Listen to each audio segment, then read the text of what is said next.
I did talk to a number of our core players this morning directly. I wanted to, as I'm emphasizing right now to the public, there's a plan in place. It's going exceptionally well. We've got a very bright future ahead of us. I don't want us utilizing the opportunity of the trade deadline the way we did the last couple of days speak to the fact that this is a team that is going to have to be reckoned with from now and this point forward in our division.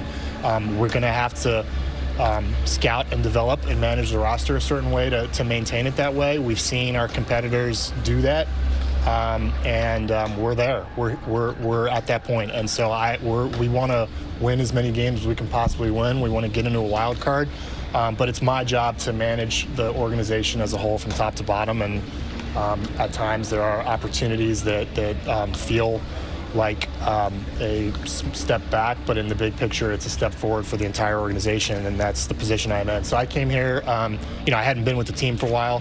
It's not ideal when your team's on the road during the trade deadline, but that's the luck of the draw, and we can't bring the whole front office to a hotel room. There's just too many people involved with the trade deadline, so we stayed set up in Baltimore.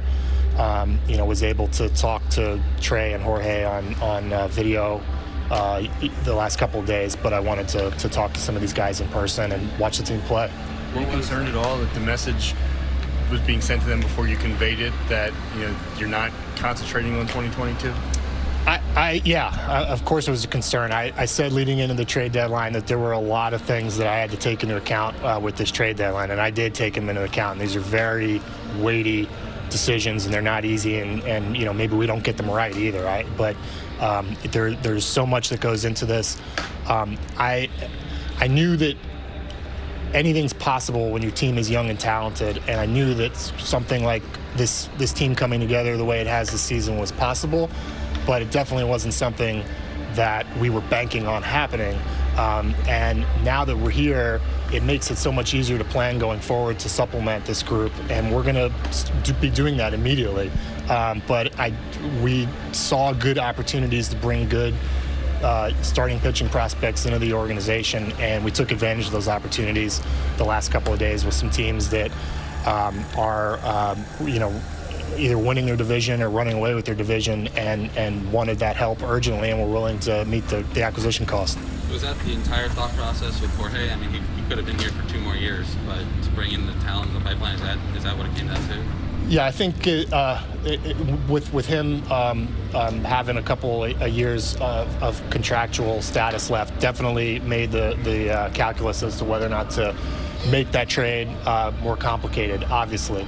I think the bluntest way I can put this is that relief pitchers are more leveraged at the trade deadline in terms of their value. Sometimes the teams, you've got a team like Minnesota that, I don't know if they're in first place today, but they very well might be. They've been battling back and forth for the division lead. They needed bullpen help. We've got a tremendous bullpen and a deep bullpen, and guys that can step in. And when we're able to get 4 pitching prospects, particularly Cade Povich is somebody that we're very, very high on internally, and think we've got a possible front of the rotation starter and a guy that's going to be in the mid minors here before the end of the year. We do it, and there's other ways to build bullpens, and we've just got to be opportunistic and smart and do good scouting and do good coaching the way we've done, and try to backfill Jorge. It's not going to be easy.